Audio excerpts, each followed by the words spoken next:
So I want to talk about some stories that we have when people get on. And I have two types of companies for the most part. I have where the owner gets on and he shuts all the doors. He doesn't let anybody know that he's interviewing us for possible software. And he shuts all the doors. It's just him. And he goes, all right. And we gave our little dog and pony show. And he goes, well, what about this? What about that? What about this? And he's just poking. And he's poking in such an aggressive manner that he doesn't really want an answer. I can tell that right off the bat. He's poking to poke a hole in it.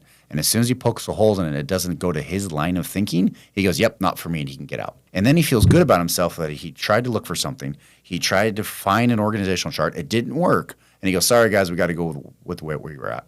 We got to go with what we've been doing, and we're not going to change it at all. They're out there. I'm not going to lie. Most owners are like that. They know that they need to change and adapt to the new economic times and the new cultures that are coming through in our world and what's changing.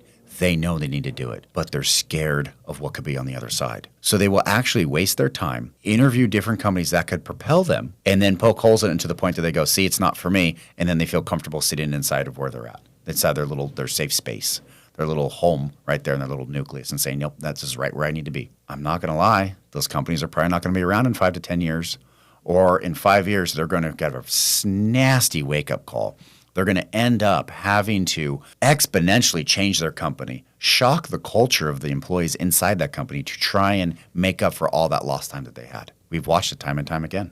I've literally watched it, and I've watched companies go out of business because it was too late.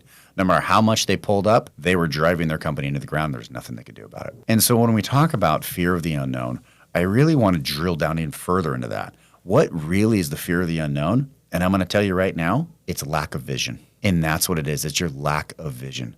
You as the owner, you as the manager, you need to have a good vision. And if you don't have a good vision of where you want your company to go, you're just doing the day-to-day grind. You're not propelling your company to the next level. You're just trying to get through your day. There's another word for that. It's called stagnant.